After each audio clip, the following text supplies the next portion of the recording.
La foudre, c'est un de ces phénomènes qu'on a tous déjà vus. C'est magnifique, un peu terrifiant aussi, mais au fond, on sait rarement ce qui se passe vraiment. Quand on voit une image comme celle-ci, on ne peut qu'être impressionné. C'est la puissance brute de la nature qui s'exprime, un spectacle à la fois beau et redoutable. Alors la question, c'est comment est-ce qu'on fait pour étudier une force pareille? Une énergie qui apparaît et disparaît en une fraction de seconde.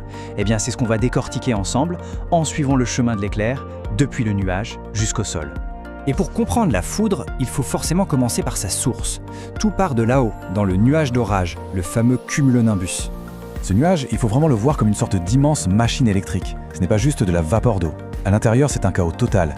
Les courants d'air brassent les particules d'eau et de glace, et c'est ce brassage qui va séparer les charges électriques. Alors comment ça marche concrètement? C'est un processus en 3 temps.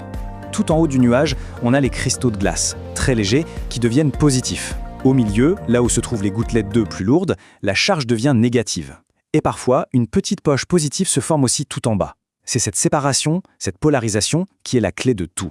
Et cette séparation de charge, elle crée une tension électrique absolument incroyable. Juste avant que la foudre ne frappe, le champ électrique au sol peut monter jusqu'à 10 voire 20 kV par mètre. Pour se faire une idée, c'est des centaines de fois la tension d'une prise de courant, mais dans l'air ambiant. L'atmosphère est littéralement au bord de la rupture. Bon, maintenant que notre nuage est chargé à bloc, comment est-ce que toute cette énergie va se libérer? On va maintenant regarder la mécanique même de l'éclair. Le processus commence avec ce qu'on appelle un traceur descendant ou un leader. Il faut l'imaginer comme un canal d'air qui devient conducteur et qui descend du nuage par petits sauts en cherchant le chemin le plus facile vers le sol. C'est un peu une équipe d'éclaireurs qui ouvre la voie. Mais ce traceur, il ne fait pas tout le boulot tout seul.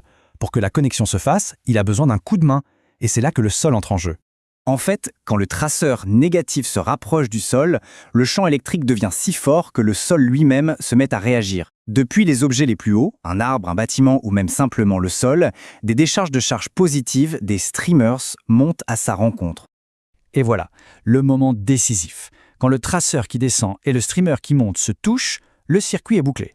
Un courant électrique gigantesque remonte alors du sol vers le nuage. C'est cet arc en retour qui produit le flash de lumière incroyable qu'on appelle un éclair. D'accord, mais comment les scientifiques font pour étudier ça? C'est tellement rapide, tellement violent, on ne peut pas juste attendre que ça se passe.